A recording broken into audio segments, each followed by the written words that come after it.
I'm always talking shit about this man every time I bring him up on the channel. Man, I love me some X, believe it or not. Huge part of my adolescence and childhood and whatnot. You know, we all had the weird, holy looking at profile pic, free X. Our lives changed with that No Jumper interview. I still to this day have never heard a song like Look at Me, and I still don't know what the hell an AMV is. Like, what is all this Naruto nonsense? I want music videos, goddammit, with humans. We all wanted something like those colorful high top dreads, the rage, jumped like him in our basements at 8:30 p.m. on a school night, had mama pissed, stopped everything we were doing to listen to Question Mark and 17, and will go to war if anyone dare to speak ill on his case. That was our guy. But I say all that to say now that, man, times have changed. Hindsight is 2020, and you know, like, people are not angry, depressing, yet somehow lit and aesthetic. Niggas ain't sad anymore, dog. It's a new era. I mean, look at the people at that era and the music that they made and the vibes that they were on compared to now. The poster child of it. Look at Billie Eilish wearing normal clothes, like, oh, hold on, oh my god. And frankly, I don't know if songs like Sad, Numb, Moonlight, Jocelyn Flores, Hope, bruh, I don't know how they hold up with today's standards and if they were ever really as good or groundbreaking as we all thought they were. I look at a lot of the shit he did back then and the entire idea and concept of X now as for its time, and it's not hard for me to think that way. I mean, look at him. He screams 2016-17 era. All he's missing is the clout goggles. This is not a 2025 man before our eyes. He was cool before. We tolerated it and really expected the things he would do, like the unnecessarily long-winded vibe-killing XXL freestyles about insert deep environmental or racial or systemic topic here, headass. The strange yet empty and depressing looking IG post he would drop every now and then. Bro, just look at the What's a Father meme. And every time he's gone viral since, it's only for being the cringe, corny, sad boy he always was, but we thought was so deep and aesthetic and Bart Simpson XXXTentacion, I don't want to do this anymore. But at least his music still hit though, right? Hood classics, yeah?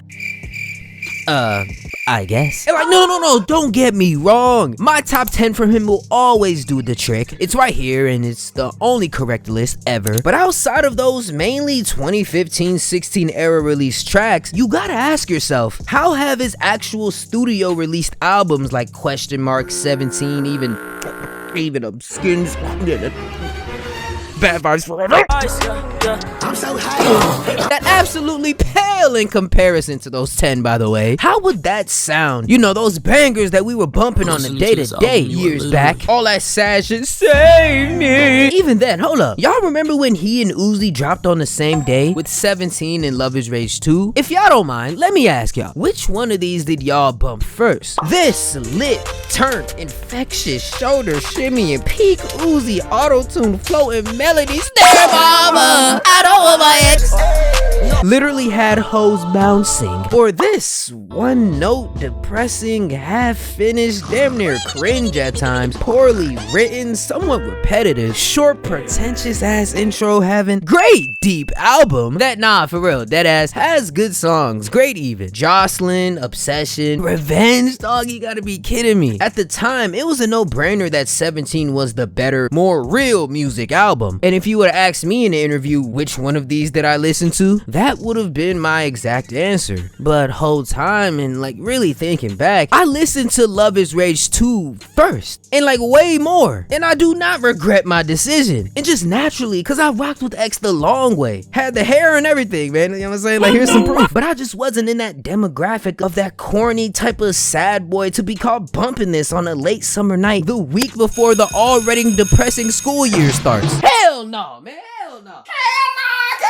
That wasn't my vibe, like his other stuff was. I mean, it's good, has its moments. It's goated, I guess, for its own reasons, what it was at the time. I appreciate it. It's a time capsule for sure, but how often am I going back to it now? that's a different story. Where to albums like Love Is Rage 2 and most of Uzi's extensive catalog that I'm always finding something new and exciting from every few months, even from like releases way back. Like for real, I can't even tell y'all the last time I played any of X's albums. And I'm sure some of, a lot of the songs might sound good or decent by today's standards, but that's the thing about these songs, yo. In that whole era of X when he was in his prime, back then it was cool to try to rap every fast bar on Everybody Dies in Their Nightmares and then scream and jump to R.I.P. Roach like you was at the shows yourself, but you were not with your broke ass. And then listen to I Don't Even Speak Spanish, lol, when you really don't even speak Spanish and don't understand a lick of what's going on in that song. Stop being cringe. Get jiggy to sad. I swear everybody just wanted to pipe old girl for covering I Don't Want to Do This Anymore or something, cause the singing really wasn't that great and all these different sounding songs or whatever. But man, I've evolved, and hopefully we've all evolved musically, and now see that most of his work feels so desperate and incomplete. All these very different sounding songs that you will find on the same album, there wasn't a focus like on a genre, a balance. It was a little this, a little that, too very little of everything. And these projects in retrospect feel so ego driven, like, oh, look at this genre that I can try to do and make it sound alright, which led to the many cliches of rock songs, unfinished sounding bare minimum work, one verse songs that are like a minute and 40 seconds long on average. And like, bruh, when I was a stand-up, bro, I thought that was normal for a song back then. And every time a song would touch like 3 minutes, I'd be like, whoa now, Polo G, I ain't trying to hear the Bible part 2 now. But it's like, bro, a minute and like 30 seconds? That ain't even long enough to heat up my rice and beans, let alone get the full rich nature of a song with 2 to 3 verses, 2 choruses, a bridge, instrumentals. He already had messages. Like, come on, X. So he abandoned the sound that actually put him on with shit like Look At Me and such, hype bangers with them dicks. I love it when they run. His best work, in my opinion, I swear. And in 2017, 2018, made music that was just for its time. Short, sad, lo-fi rap.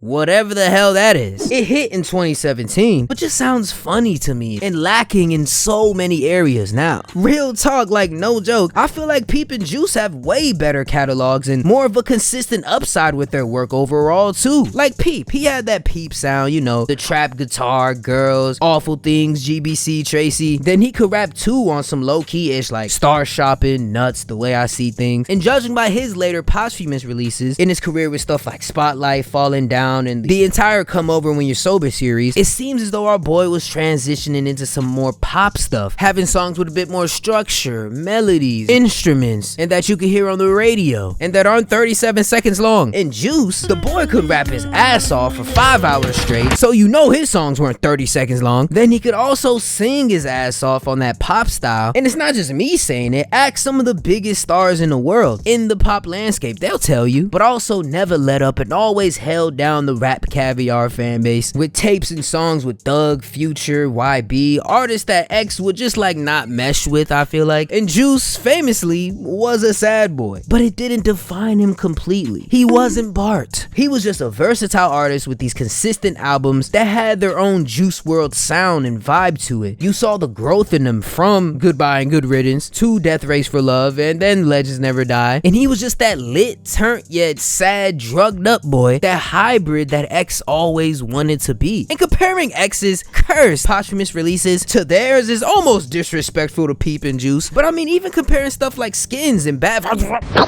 to stuff like Eternal Latte, A Love Letter to You 4, and freaking Whole Lotta Red, sticking with people in his class, they're way better. Show growth, the artists owning and developing their already appreciated sound, just fleshing it out. And I mean, let's not even act like 17 and question mark was levels above Love Is Rage 2 or Die Lit anyway. Life's a Trip, come on. But all I'm saying is, get me, if Ja was dare dropping shit like Train Food, Staring at the Sky, Bad, that by the way, if you actually listen to it, is about 45 seconds long, as if you take into account the intro and one verse he does that is then looped again because it's so damn short and incomplete, and you can literally hear him mumbling trying to figure out what to say next.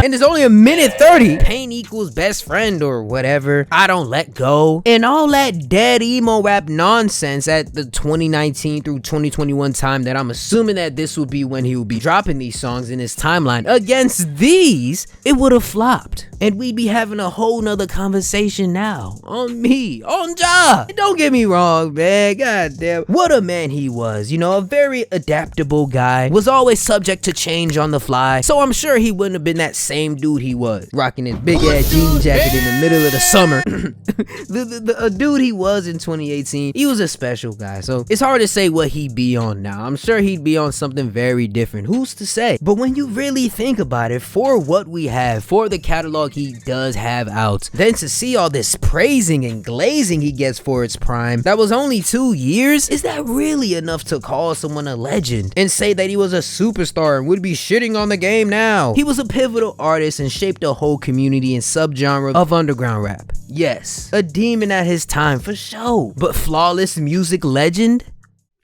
You answer that. Now, what really drove me to the MIC to rant about this icon and question his status in today's landscape of music is what a nigga's been forced to witness lately on the TL of these loser ass Zach with an H name having X fans, with these fan pages still reporting on this motherfucker like he's actually alive with it and like actively out here doing shows and going live and doing this shit, living and not dead as fuck. Like, for real, man, I'm not trying to be mean or whatnot, but you niggas at this point are literally reporting on bruh's last decaying dread in it bit. Cause I mean, what? There's nothing left. What is there left to say? Motherfuckers asking for these 10-year-old outdated, poorly mixed and aged songs that even X would have never approved of and probably won't even do as well now out on streaming platforms. And for what? Like, bro, let it go. Let him go. Y'all are feeding off this man's corpse at this point and loving it. You Larry ad niggas. Nah, hey, bro. Y'all don't even get that reference for real, do y'all? Fuck you, Larry. Eat up.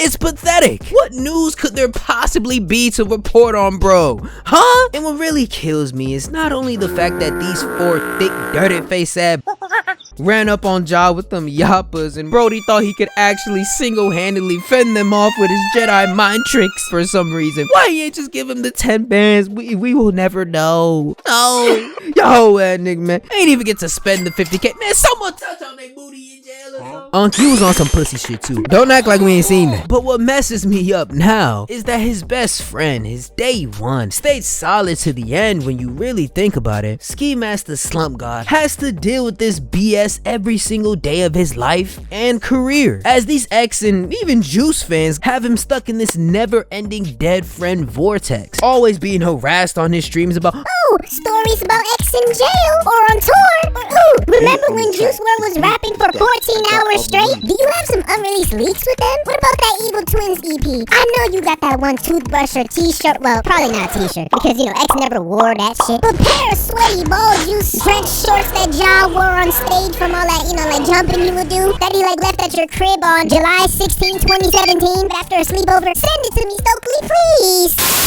It makes me sick. Bruh, this goated young man whose mental and in turn career trajectory was ultimately derailed after losing 2 of his best friends in this music-ish back to back within 2 years of each other, like not even, is already enough to deal with. And cause like, yeah, like when you really think about it, bro had You Will Regret, and then a year later had Stokely, and then after that was never the same after these 2 tragically lost their lives. The hunger, the care, the consistency, the fun style that, you know, Ski was like water, like, it never hit the same again. But yeah, constantly thinking and dealing with that trauma in his mind. And now he has Jose 6_18_202 8 on his streams where he's just trying to chill, think about something else, lay back, get his mind off of things, asking him for can you watch the Look At Me music video? For whatever reason, people want that. And he does it because, you know, he's a great guy. But screw that, man. And screw y'all for turning him into a big-ass glorified tribute act. Free Stokely. Y'all, let it go. Look At Me is approaching his 10th birthday in his bit. Times have changed. People grow up, evolve. X couldn't. And it sucks. And like I said, I'm sure he would have. Who's to say what he would have been making? But look, at the end of the day, I'll always respect X for all he was, flaws and all, in his music and character. Everything he meant to me is legit. And even now, like, on Ja, like, I'm a fan, y'all. Like, y'all need to understand that, but he was my GOAT. my everything back then, and he'll always be a huge piece of that era and shaping the underground and in turn hip-hop forever. But if we're being real, his sound didn't age all that well. The sad wave is over, and that was most of his shit. He would have had to evolve, and based off of what we gotten, you know, post his life, what type of time and his fan base are still on, and you know, his legacy has turned into everything he's left behind posthumously, I don't know if he would have. It's sad, but not as sad as Riley Tiger will ever be. Sorry, not sorry. That's what it is, and holla at y'all, boy. And I'ma see y'all when I see y'all.